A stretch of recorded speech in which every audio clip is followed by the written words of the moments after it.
Benavente, el chaval, que hoy no estará por la tarde, a las 4 de la tarde. Enzo, Cristian, muy buenas tardes. Vamos a ver acá. Mateo Brando, muy buenas tardes. Voy a compartirles el libro con las claves de la disciplina. Denis Oswaldo también nos saluda, muy buenas tardes. Espero que estén un poco motivados por el partido, ¿no? Que, digamos, dentro de 3 horas sería, ¿no? El partido. ¿Qué partido? El partido de Perú-Venezuela, allá en Venezuela, supongo que en Caracas, contra la Vinotinto. Muy bien. Voy a compartir el libro. Lucero también nos saluda. Muy buenas tardes. Vamos a compartir entonces por acá el libro. Acá está.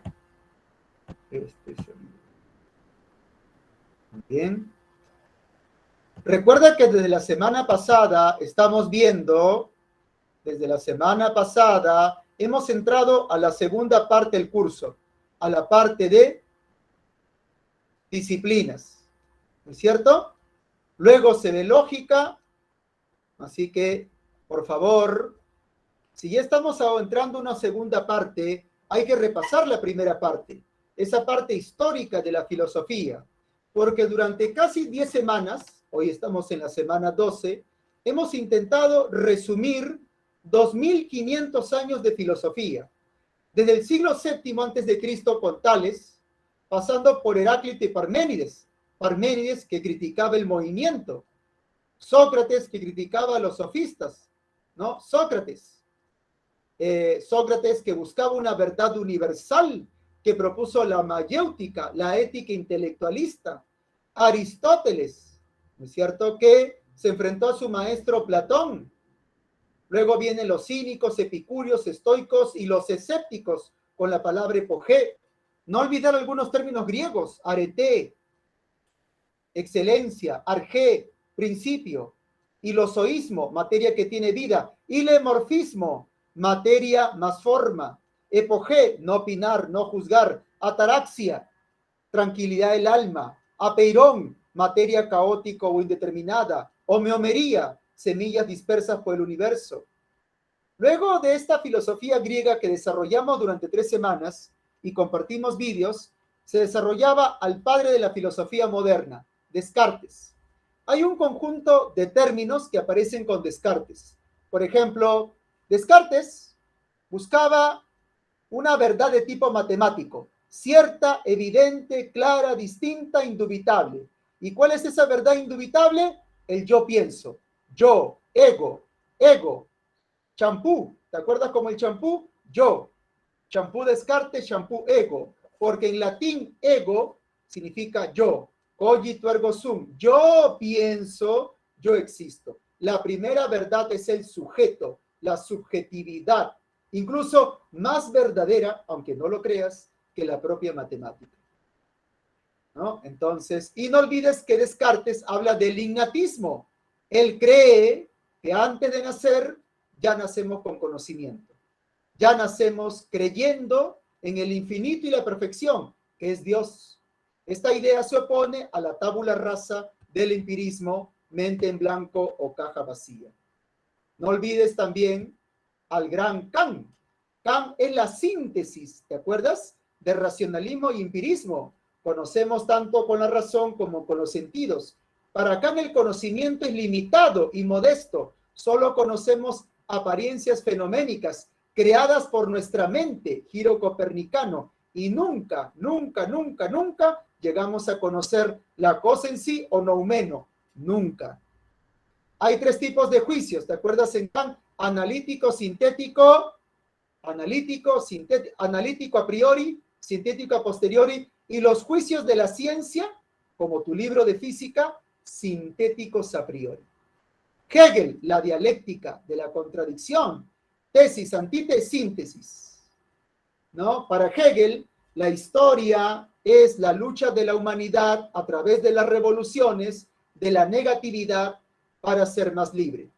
Hegel, la filosofía hegeliana, aparte de ser una filosofía de la dialéctica negativa, es una filosofía hacia mayor libertad, de la libertad. Marx, que lo ves en economía, en historia. Conte, física social, sociología. ¿Cómo se llama la filosofía de Conte? Positivismo, visión científica. ¿Cuál es el lema de Conte? Orden y progreso, porque para Conte la historia progresa. Este progreso pasa por 3 estadios: teológico, ficticio, religioso, especulativo, metafísico, y la última etapa, la etapa del desarrollo científico industrial, positivo. La religión de la... Recuerda que Conte, y esto a veces algunos alumnos olvidan, propone una religión. No porque proponga un conocimiento científico positivista, no quiere decir que no proponga. Propone una religión, pero una religión que adora al ser humano, no a Dios, no a la metafísica. Acá Conte rechaza la metafísica, adora a la humanidad. ¿Y por qué valora la religión? Porque la religión promueve el sentimiento de solidaridad o de altruismo, que es lo que necesita una sociedad para vivir cohesionada. Algo que nos falta a nosotros, ¿no? Tanta violencia en el Perú, nos falta ese sentimiento de altruismo o de solidaridad, que Conte cree que uno lo podría encontrar a través de la religión. Ahí está, correcto. Ah, y Nietzsche, bueno, Nietzsche, ¿qué te voy a decir? Compartimos varios vídeos de Nietzsche, ¿no es cierto? Cuando Nietzsche habla del superhombre, ¿el superhombre quién es?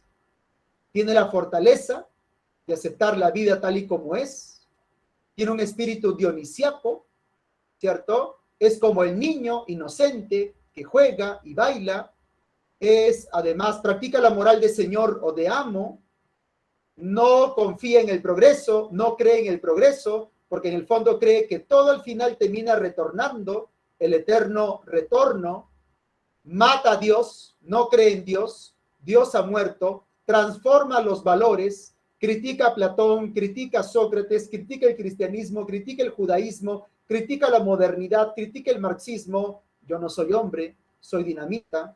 Y para Heidegger, el problema más importante, pero que ha sido olvidado, no es el hombre, es el ser. Pero ¿quién es el único que pregunta por el ser? El hombre. Pero ¿cómo se dice hombre en alemán? ¿Ya te olvidaste? Dasein. Dasein. ¿No? El hombre. El hombre es un ser en el mundo, vive con otros, es un ser con y es un ser para la muerte. No lo olvides. Los animales simplemente mueren. El hombre, en cambio, aparte de morir, lo sabe, es consciente. Y eso produce angustia. Algunos escapan cobardemente, llevando una vida inauténtica. Otros, en cambio, empuñan la verdad, toman la resolución de aceptar su mortalidad y finitud, ¿no? Vida auténtica y propia. Con Wittgenstein, como creo haberte comentado, la mayor parte de jóvenes recuerda el segundo Wittgenstein, Juegos del Lenguaje, pero suele olvidar el primero, Guerra Avisada, para repasar. Círculo de Viena, verificación, rechazo de metafísica, inducción, ¿no? Y fisicalismo. Y Popper es una crítica al Círculo de Viena. Popper dice, la inducción es falsa, las teorías nunca se verifican, se falsean, ¿no es cierto? Entonces, se falsean. Una teoría nunca se verifica completamente, porque puede haber un contraejemplo que falsee. Por eso para Popper la ciencia avanza vía ensayo y error, conjetura, refutación. Muy bien, entonces, con este pequeño repaso, para que estés listo, creo que para este domingo, este domingo es el parcial, creo, o el otro. Ajá, entonces ahí te hice un pequeño repaso, ¿no? De todas maneras, las preguntas las va a hacer la OCA, no nosotros, la OCA. Muy bien, entonces ya, estamos por acá. Te comparto, no, esto, ¿dónde está? Acá estamos, ¿no? Ahí, correcto. La disciplina más complicada para el alumno de CEPREUNI, la disciplina de filosofía me refiero, es la axiología, junto con filosofía política. Así que dale un triple, un cuádruple reemplazo a axiología. Y creo que como ya comenté, en axiología tienes que practicar con bastantes preguntas caso. Bastantes. Porque puede venir una pregunta como que, marca un juicio de valor. No te están preguntando, pues un juicio de valor. Te están preguntando, marca un juicio de valor. Este ejemplo de la vida cotidiana, ¿es de polaridad? ¿Es de gradualidad? ¿Es de jerarquía? Pregunta caso. En axiología, bastante pregunta caso. Practicar también con boletines de otros años que están colgados seguramente en internet. Muy bien. Acá, de la semana anterior, axiología. Número 1, demonio. Número 1, demonio. Número 2, escabeche. Escabeche. Número 3, broster. Broster. Broster. Número 4, causa rellena. 5, demonio. 6, broster. 7, demonio. 8, carapulcra. 9, ceviche. 10, demonio. Volvemos a repetir nuestro menú de respuestas. Número 1, demonio. Número 2, escabeche. Número 3, broster. Número 4, causa rellena. Número 5, demonio. Número 6, viste a lo pobre. Número 7, demonio. Número 8, carapulcra. Número 9, ceviche. Número 10, demonio. Muy bien. Dejamos de compartir entonces. Y ahora pasamos a la disciplina que precisamente nos toca revisar el día de hoy. Vamos acá. Disciplina que tenemos acá. Un buen estudiante tiene que tener la virtud de repasar, ya que la memoria es frágil, ¿no? Si no se practica, se va diluyendo, diluyendo, diluyendo, diluyendo hasta hundirse en el fondo del olvido. En cambio, a través del recuerdo y de la práctica, por eso la práctica hace el maestro, constantemente está recordando para que no se hunda en el fondo oscuro del pasado.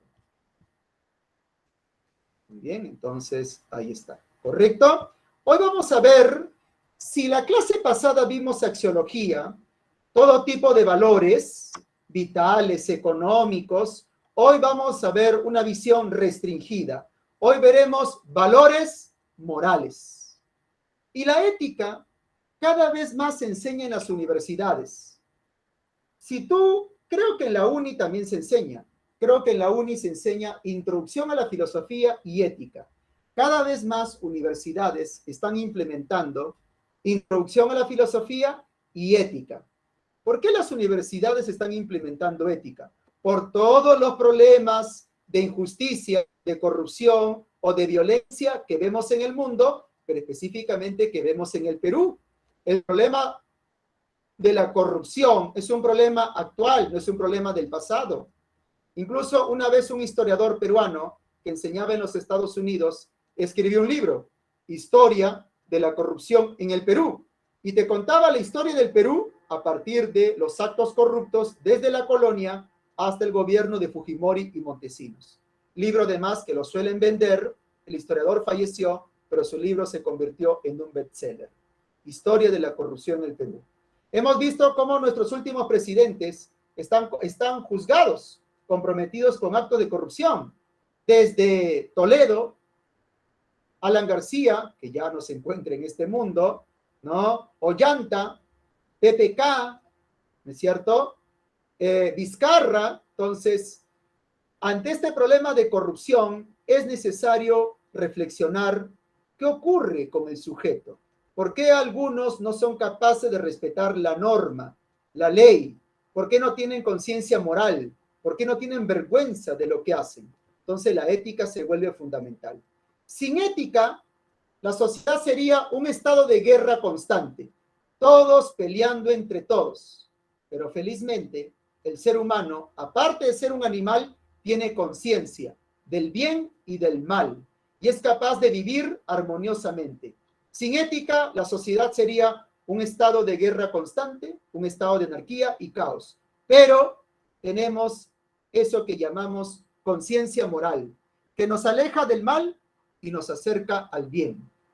Gracias a la ética tenemos normas de conductas que ordenan nuestras acciones y nos invitan a ciertos ideales como la justicia, como la igualdad, como la libertad. Entonces, ¿qué es la ética? La ética, como todas las disciplinas, viene de una palabra griega, ethos. Ethos significaba costumbre en el mundo griego, porque de eso se trata la ética. La ética no tiene que ver con las leyes. Las leyes son estudiadas por el derecho. De pronto tienes algún tío, padre o madre, abogada. La ley tiene que ver con el derecho, pero la ética tiene que ver con las costumbres. ¿Qué significa esto con las costumbres? Es cómo nos relacionamos en la ciudad, en la sociedad o en la polis en sentido griego. La ética estudia aquellas costumbres que unen al hombre, ¿no? Como el saludo, como el respeto, como la honradez, como la sinceridad, como la solidaridad, ¿no? No es obligatorio por ley ser solidario, pero sí es moral ser solidario, ¿no? El Código Civil no te obliga a ser solidario, pero moralmente es un acto bien observado. Entonces, la ética estudia aquellas costumbres que se practican en la sociedad y que construyen buenas o malas personas, porque también puede haber, ¿no es cierto? Puede haber malas costumbres. Entonces, la ética reflexiona sobre la conducta moral del ser humano en sociedad. Habría que agregar eso, porque la ética no estudia a un sujeto aislado. La ética tiene que ver cómo yo me comporto con otros, cómo yo me comporto con los animales, cómo yo me comporto con mis vecinos, cómo yo me comporto con mis colegas. Hay una ética profesional, hay una ética médica, hay una ética del docente, hay una ética del alumno. Entonces, la ética es un asunto comunitario, es un asunto social, no solamente individual o aislado. ¿Y qué pregunta se propone la ética? ¿No? ¿Qué es el bien? Ahí está, por ejemplo, ¿no? A ver, si yo te pregunto, cambio la pregunta. ¿Cuál es el mayor bien que busca un ser humano? ¿Qué contestarían ustedes? 0.35. Ya no qué es, sino cuál es el mayor bien que anhela o que aspira el ser humano, nosotros. Camila, Osvaldo, Ayrton, Cristian, ustedes son aristotélicos. Aunque no lo sepan, ¿no? Y sin querer queriendo, son aristotélicos. Aristóteles, ¿no? Hace ya 3.500 años, 3.000 o 2.500 años, estaría contento de tu respuesta porque estás resucitando el gran Aristóteles. Para Aristóteles, efectivamente, también como para ustedes, el objetivo máximo de la vida humana, ¿para qué estamos en la tierra? Para ser felices. Ahora, cambio la pregunta. ¿Y cuál es el mayor mal del que somos capaces? Cambio la pregunta. ¿Y cuál es el mayor mal del que somos capaces? El ser humano, ¿cuál es el mayor mal que puede cometer? El mal radical, el mal extremo. La traición, dice Camila. Bueno, estaría de acuerdo contigo, Dante Alighieri. El asesinato, dice Enzo Brando. Matar, odiar, asesinar. Muchos dicen eso, ¿no? Por eso la Biblia, ¿no es cierto? Dentro de los mandamientos, no matarás, ¿no es cierto? La muerte, ¿no? El asesinar, el destruir. Ahora, ¿qué estamos haciendo con el planeta Tierra? Estamos destruyéndonos. Esperemos que se implementen políticas ecológicas para proteger a la madre Tierra, ¿no? El matar, muchos dicen, efectivamente, ¿no? El asesinar. ¿Cómo es posible que un ser humano mate a otro por 200 soles? ¿O por 1.000 soles? ¿O por 5.000 soles? Como en el caso del sicariato, ¿no es cierto? Porque tú seguramente has visto en estas noticias nacionales, aunque te invitaría a que no solamente veas noticias peruanas. Yo te invito a que revises canales internacionales de gran nivel, como la Deutsche Welle, como la BBC de Londres en YouTube o el diario El País, que ya diario, ¿no? Deutsche Welle, BBC en YouTube, que presentan una visión más culta y abierta de la información. Pero, ¿por qué? ¿Por qué una persona es capaz de matar a su prójimo? ¿Acaso no dijo Jesucristo, amaos los unos a los otros? Pero por 200 soles vas a matar a alguien. Hemos visto y vemos cómo en Lima, en algunos distritos, ha aumentado el sicariato. La persona llega, ¿no es cierto? Alza el revólver, dispara y se va, sin ningún sentimiento de culpa. ¿Mm? El mayor bien podría ser el conocimiento. Aristóteles, Fabricio, diría que sí, también. Siempre y cuando, siguiendo la línea aristotélica, siempre y cuando ese conocimiento te dé felicidad, te dé placer, ¿no? Y eso ocurre muchas veces cuando uno piensa o crea una teoría, se siente contento de haber descubierto una verdad, se siente contento de haber filosofado. Ese para Aristóteles también, la vida filosófica, Fabricio, también da felicidad. ¿Mm? Muy bien, entonces, correcto. Ahora, acá, bueno, sí, efectivamente, vamos a ver por acá, correcto, vamos avanzando. Ahora, hay que distinguir. Muchas veces ha venido una pregunta bien facilita, a veces, y dice, ¿no? Marque la disciplina que estudie el bien y el mal. Y el alumno marca moral. Y dice, ¿qué pregunta más sencilla? Error, porque la disciplina técnicamente no se llama moral, se llama ética. Y en la clave viene, claro, otro ciclo, viene de ética y moral, vienen los dos. Moral, dice facilito, error, porque técnicamente se llama ética. La ética estudia la moral, al revés. Así que cuidado, la disciplina técnicamente se llama ética, no moral. Por eso dice en el PowerPoint, ética, reflexión filosófica. Cuidado, cuidado con esa pregunta tan sencilla, pero no confiarse, ¿no? Entonces, la ética pues se encarga de varios dilemas éticos. ¿Y qué es un dilema ético? Un dilema ético donde no hay una respuesta absoluta. Por ejemplo, ¿es moral la corrida de toros?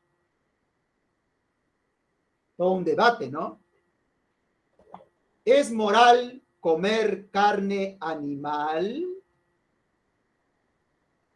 Y no me refiero solamente al toro, a los pollos. ¿Es moral el aborto? ¿Es moral la eutanasia? ¿Es moral la pena de muerte? ¿Es moral a quién salvar? Por ejemplo, supongamos que hay un debate entre los médicos. ¿Salvar al niño o salvar a la madre? ¿A quién salvas? ¿Salvar a la niña o salvar a la madre? Si salvas a uno, muere el otro. ¿Cuál es el criterio que tú podrías utilizar? ¿No? Claro, es todo un debate, ¿no es cierto? Entonces, estos debates o dilemas morales, pues precisamente el doctor Milagro de Frecuencia Latina, pues esos son los dilemas. Por eso que en ética no hay respuestas contundentes, hay más dilemas éticos sobre los animales, sobre la muerte, sobre el castigo, ¿no es cierto? Correcto. Muy bien. Vamos acá. Ahora, ¿y quién es una persona moral? Te comento que un recién nacido no es una persona moral, por más humano que sea. ¿Por qué? Porque el recién nacido no distingue entre el bien y el mal. Una persona con enfermedades mentales, si asesina a su madre, no va a la cárcel porque es inimputable.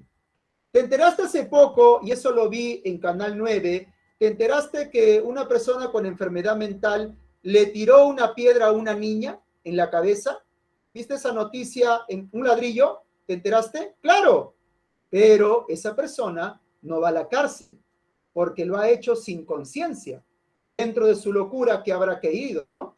Entonces, es inimputable, ¿no? porque no tiene conciencia de la realidad o del bien o del mal, ¿no? En cambio, una persona moral es aquella persona que sí es capaz de distinguir entre el bien y el mal. Por ejemplo, un sicario sí tiene conciencia, sabe que lo que está haciendo es malo, pero a pesar de eso lo hace. Un psicópata, un asesino en serie, también es moral, en el sentido de que tiene conciencia, sabe que lo que hace es malo. Ahora, los animales, muchas veces hemos visto animales que dañan humanos, ¿no es cierto? Atacan a niños, desfiguran rostros. Un tiempo estuvo de moda esta noticia de que el pitbull atacaba a personas. Pero el pitbull no es culpable. El pitbull sigue sus instintos. En cambio, el ser humano sí es responsable. ¿Y por qué es responsable? Porque el ser humano puede elegir. Los animales no eligen atacar o no atacar, simplemente están condicionados por el instinto. En cambio, el ser humano es capaz de elegir. Cuando los nazis dicen, no, pero fuimos obligados a obedecer al Führer, a Hitler, error. Los nazis pudieron haber elegido y no hacerle caso a Hitler, ¿no? Los nazis no fueron animales que estaban condicionados. Al fin y al cabo, el ser humano elige si obedecer o desobedecer una orden. Y la responsabilidad es que tú eres el autor de esa acción.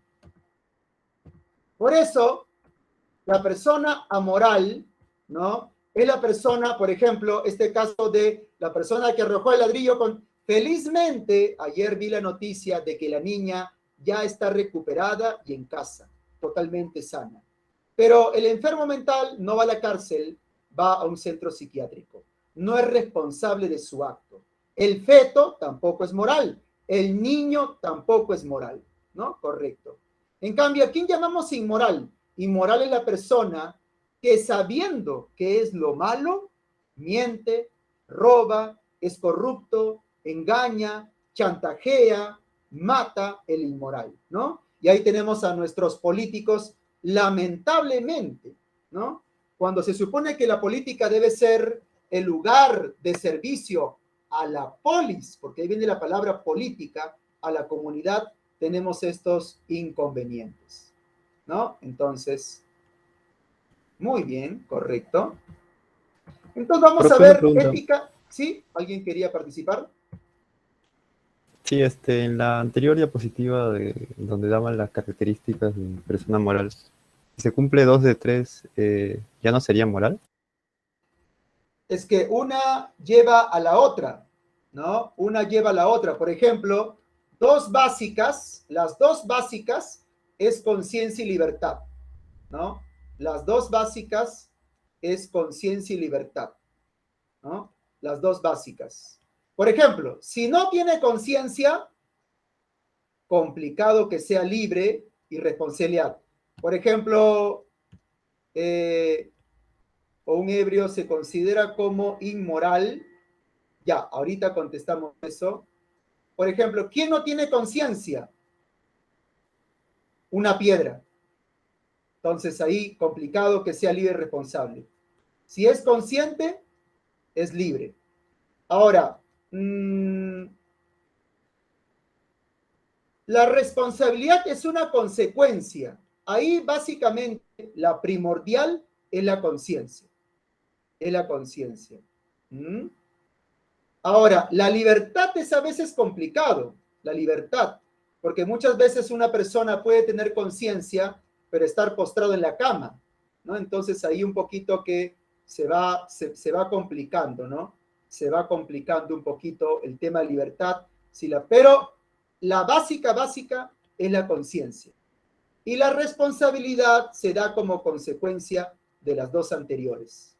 Pero si la persona no distingue entre el bien y el mal, complicado. Ahora, ¿un drogadicto, un ebrio se considera como inmoral? Muchas veces, algunos asesinos alegan haber estado drogados cuando cometieron el asesinato. ¿Y por qué alegan eso? Para que la pena sea menor. Porque estos asesinos dicen, no fui completamente consciente, mi conciencia estaba alterada por las drogas, no me daba cuenta de lo que hacía.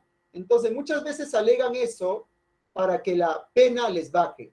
Entonces, no son completamente amorales, ¿no? Pero alegan eso para dar a entender que su acción no fue totalmente responsable porque no se daban cuenta de lo que hacían por culpa de las drogas. Entonces, muchos asesinos muchas veces apelan a ese argumento, ¿no? Asesiné porque la droga me confundió, me alteró. No sé si ustedes alguna vez han escuchado del loco del martillo. ¿Han escuchado alguna vez de ese caso peruano? El loco del martillo. Ocurrió a principios del 2000.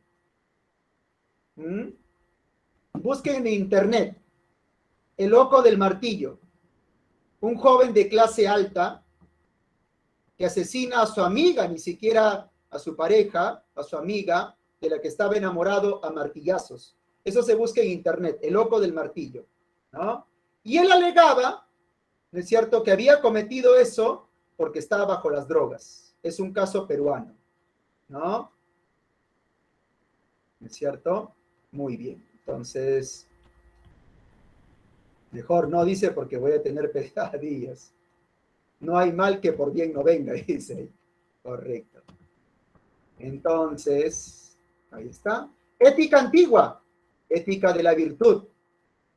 Ética moderna, ética del deber y ética de la utilidad. Ética de la virtud es la ética griega, puedes llamarla así.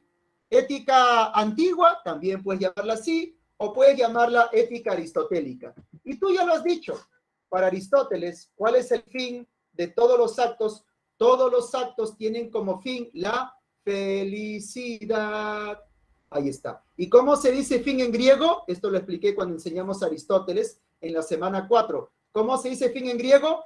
Telos. Por eso la ética aristotélica es teleológica. Toda acción se hace para algo. Toda acción tiende hacia un fin, hacia un telos. Felicidad. ¿Y cómo se dice felicidad en griego? Eudaimonía. ¿Y qué es la felicidad para Aristóteles? No es el placer, no es el dinero, no es el honor, no es la comida que seguramente tienes hambre. No, la felicidad para Aristóteles es realizar aquello que es propio del hombre. El hombre es feliz cuando desarrolla su naturaleza más propia. Ahora yo te pregunto, ¿qué es lo más propio del ser humano? ¿Qué es lo que caracteriza específicamente al ser humano? ¿No es cierto? ¿Qué es lo específico del animal humano? Felices somos cuando ejercemos y practicamos la parte más propia del ser humano. No me digas el cuerpo, porque el cuerpo también tiene los animales. ¿Qué es lo más propio del ser humano? ¿Qué es aquello que lo distingue por encima de las demás especies?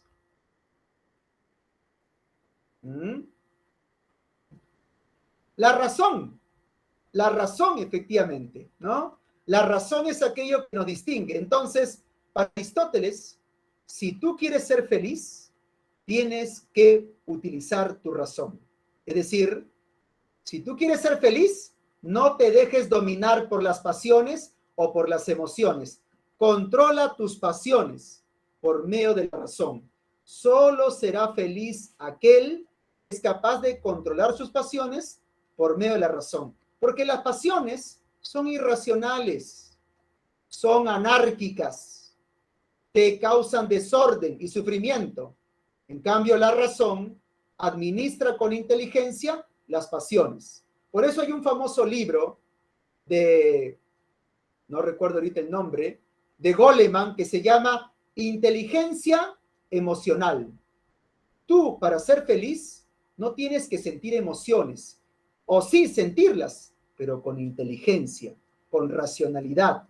Por eso Aristóteles dice, ¿quién es feliz?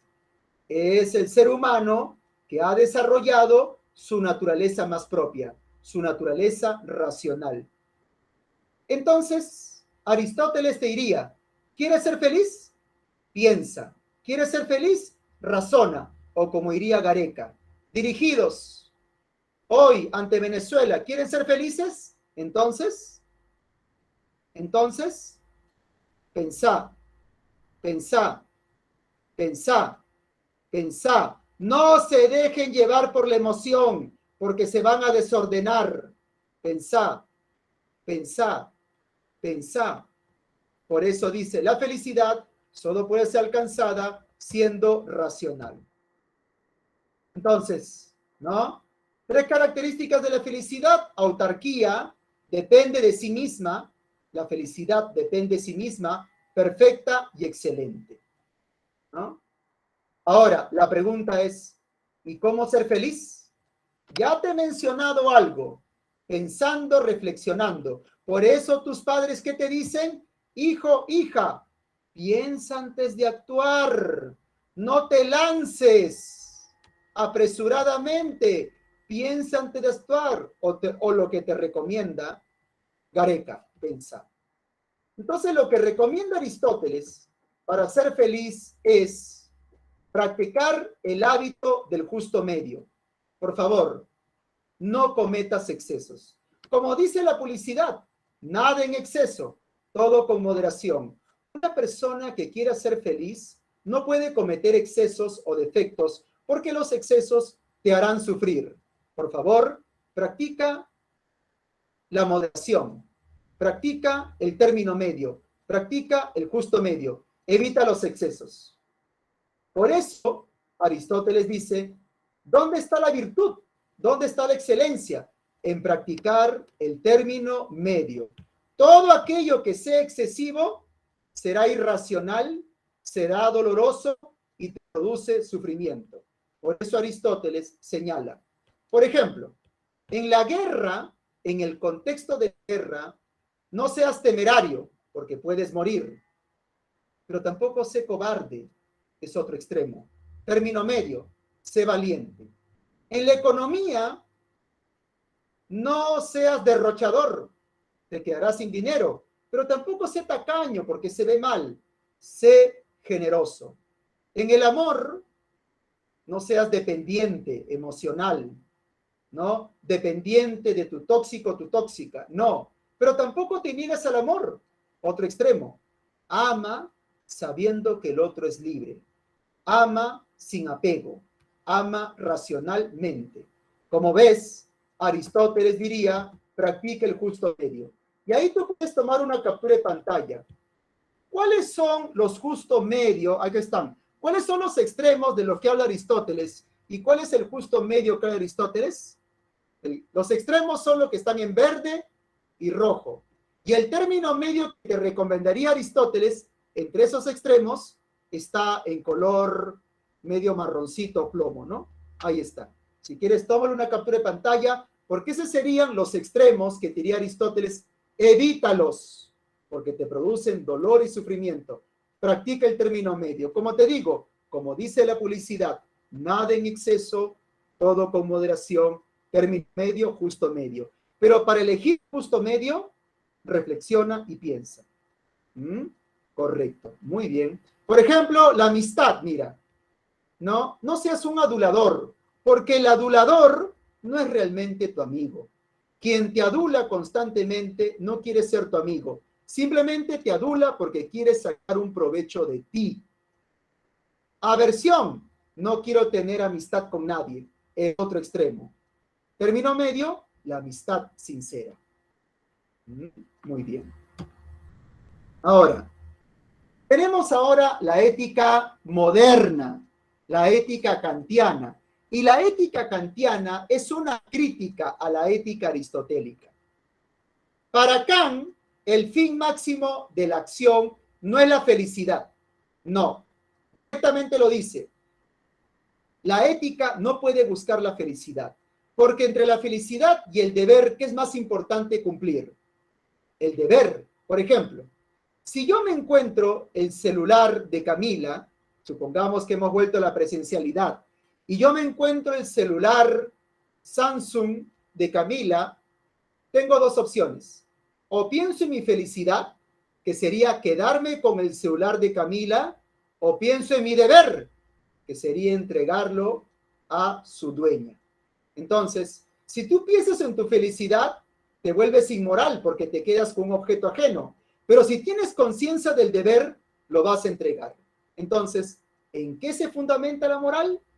En el deber, porque el deber es la conciencia que te obliga a actuar de modo bueno. Muchas veces uno, por buscar la felicidad, es egoísta y solamente está pensando en sí mismo. ¿Por qué se llama deontológica? Viene de deontos, que significa deber. La verdadera acción ética se basa en el deber, no en la felicidad. La felicidad es egoísta, dice Kant. Hay que practicar el deber. Y hay que practicar el deber en toda situación, aunque no te guste, pero hay que practicarla. Profesor, pero a veces no tengo ganas de dar el asiento a esa persona en el carro, pero es tu deber y debes hacerlo. ¿Pero por qué? Porque es el deber. El deber por el deber, no por otra consecuencia. Por eso Kant señala que el deber debe ser realizado de modo voluntario.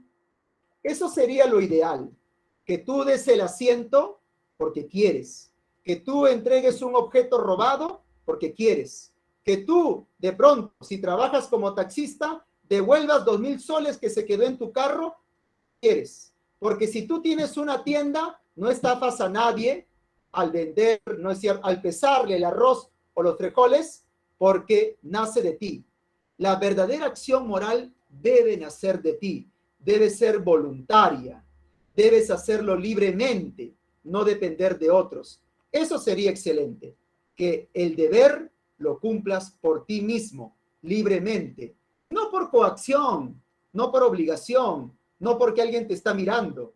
O por ejemplo, en el examen, no copias porque tú cumples con la norma, no porque el docente te está mirando, te está vigilando, no, sino porque nace de ti libremente la ley. Tú cumples con la norma, tú cumples con el deber, tú cumples con la ley por ti mismo, no porque alguien te obligue, no porque alguien te coaccione, no porque alguien te esté mirando en el examen. No copias porque llevas la ley moral dentro de ti, llevas al policía dentro de ti y no dependes de otros, no eres como el niño que depende de otros. Por eso Kant dice esta parte muy bonita. Dos cosas llenan mi ánimo de admiración y respeto. El cielo estrellado sobre mí y la moral, la ley dentro de mí. Yo soy ético porque yo lo quiero ser. No dependo de otros. No dependo de la mirada de otros. Yo soy moral porque soy voluntariamente. Entonces, quiero colocarte acá en la moral kantiana las siguientes ideas. Es una ética deontológica que es el estudio del deber, ¿no es cierto? El deber, a ver acá, el deber se cumple por el deber. ¿El deber es como una moral definida? Sí, es una moral estricta, Enzo. Debes cumplirlo, sí o sí. No hay explicación para que no lo cumplas. Debes cumplirlo sí o sí, aunque estés cansado, aunque haga frío, es tu deber, porque el deber se cumple por el deber. Y se realiza de modo voluntario. Esto significa la buena voluntad. Es definida, entiendo, por eso lo que tú dices, como estricta, es rigurosa. No hay ninguna justificación. No, profesor, que estoy cansado, que no quiero dar el asiento, me hago el dormido. No, hazlo, aunque estés cansado. Tu deber es estudiar, aunque haga frío, aunque juegue Perú contra Venezuela. Ese es tu deber, ¿no? Entonces, se actúa por el deber de actuar y no por una consecuencia. No se actúa por un fin o una recompensa. Por ejemplo, si se te pierde el celular y yo te lo devuelvo porque a cambio me vas a dar 100 soles, no soy moral. ¿Por qué? Porque lo hago por interés. no porque realmente quiera. Si, por ejemplo, un taxista devuelve 2.000 soles que se le quedó en su taxi por la recompensa, no es moral, porque no está actuando libremente, no está actuando porque realmente nace de él o voluntariamente, sino por interés. Sí, Dennis Oswald. Profe, ¿hasta qué grado se puede hablar de voluntario si a nosotros nos enseñan cuál es lo bueno y cuál es lo malo? Entonces, ¿cómo puedo decir que yo lo hago por voluntad si a mí me han enseñado de que lo tengo que hacer así? Ah, ya. Lo que pasa es que, claro, ahí, por ejemplo, estás asumiendo una interpretación cultural o social del bien y del mal, ¿no es cierto? No es que el ser humano por sí mismo descubre el bien y el mal, sino que lo ha aprendido a través de la cultura. Pero Kant, y ahí Kant, ¿no es cierto?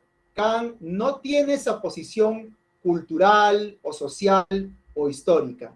Para Kant, el sujeto es capaz de descubrir por sí mismo qué es el bien y qué es el mal, ¿no? Por eso para Kant, por ejemplo, si tú dices de que el bien y el mal es cultural, entonces cada cultura tendría su propia interpretación del bien y del mal, ¿no es cierto?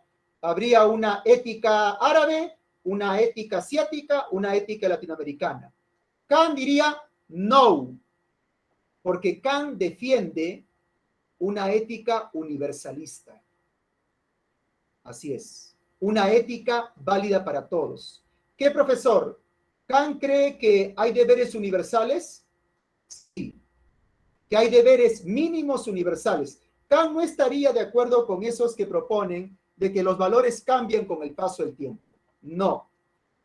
Kant dice que en el fondo el ser humano tendría que ser capaz de descubrir esas normas o deberes mínimos que todos los seres humanos compartimos. Por eso, esa interpretación cultural no sería compartida por Kant. Kant diría, hace el esfuerzo por pensar en deberes mínimos compartidos por toda la humanidad. Por eso la ética kantiana es una ética universalista donde los deberes son válidos para todos. Otro, y que el ser humano tendría que descubrirlo por sí mismo. ¿Se acuerdan ustedes la frase sapere aude? Atrévete a actuar por ti mismo, atrévete a pensar por sí mismo. Esa es un poco la idea. Kant cree de que el ser humano debe ser libre. Si tú haces las cosas porque lo dictan los demás, estás siendo parte del rebaño. Kant diría, tú tienes que analizar por ti mismo, atrévete a pensar por ti mismo qué es el bien y qué es el mal. Analízalo racionalmente. Y según Kant, cuando el ser humano analice qué es el bien y qué es el mal, descubrirá las siguientes normas: no robar, no matar, no mentir y respetar al ser humano, según Kant. Pero esto es producto de haber pensado uno mismo en el bien y en el mal. Porque si tú obedeces a los demás o por la cultura te dice, no estás siendo libre, estás siendo un rebaño. Acá hay un ideal de libertad, de que el ser humano libremente debe ser capaz de descubrir por sí mismo qué es el bien y qué es el mal. Y descubrirá normas y deberes universales. Pero la pregunta es interesante de todas maneras y nos permite aclarar, ¿no? Por eso acá dice, ante el sentimiento del deber, enmudecen las pasiones. Me dormí y soñé que la vida era belleza. Me desperté y vi que era deber. La mayor perfección del hombre es cumplir el deber por el deber. No por una recompensa, no por dinero, no por un fin, como diría Aristóteles, el deber por el deber. Estudiar porque debes hacerlo. Levantarte temprano porque debes hacerlo. No porque te van a dar una recompensa, ¿no? Porque si tú lo haces por una recompensa, puede ser muy bonito, pero estás siendo esclavo, no estás siendo libre. Si eres realmente libre, y los modernos miraban la libertad, ¿no? Producto de la Revolución Francesa, no vas a depender de nada, serás libre, incondicionado. Bueno, el imperativo. Ahora, ¿cómo se llaman estos deberes? Imperativo categórico. El imperativo categórico son los que te digo: no robar, no mentir, no matar y respetar a los seres humanos. El imperativo categórico son los deberes que defiende Kant. Deberes válidos para todos y que se realizan no por recompensa. Se realizan porque se deben realizar. En cambio, el imperativo hipotético es lo que propone Aristóteles. Correcto, Brandon. Para Nietzsche, efectivamente, para Nietzsche, ¿no? El superhombre está más allá del bien y del mal. Correcto, Brandon, así es. Para Nietzsche, ¿no? El superhombre está más allá del bien y del mal, ¿no? Incluso Nietzsche critica a Kant y dice de que Kant es un moralista, ¿no? Es una persona que reprime sus deseos, ¿no?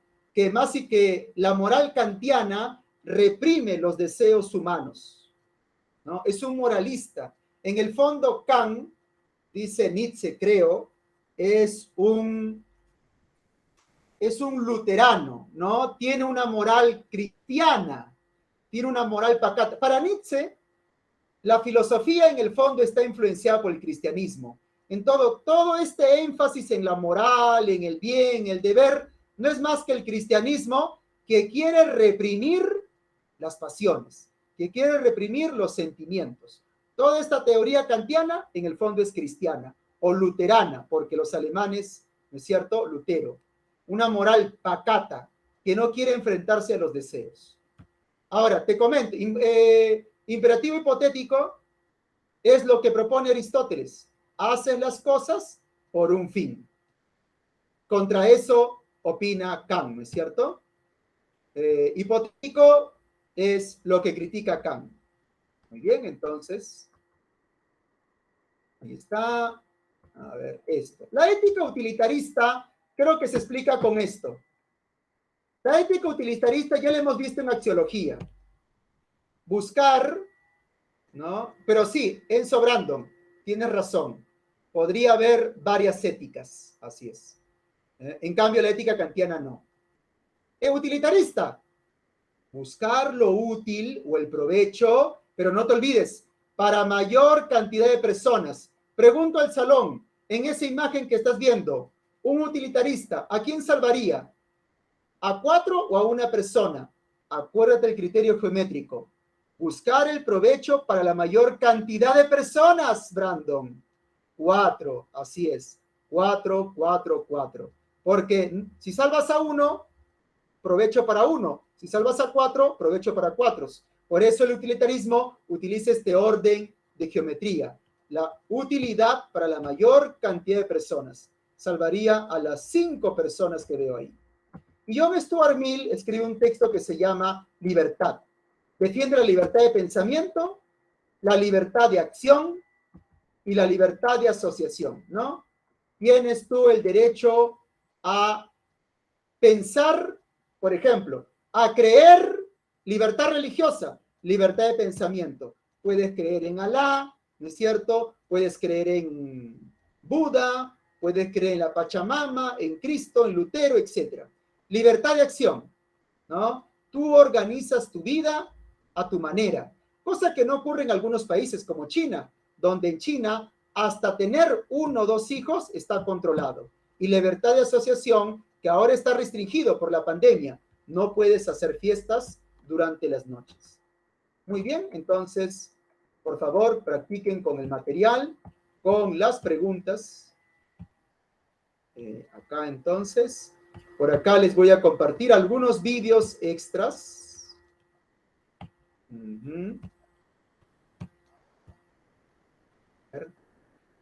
Acá tenemos de ética.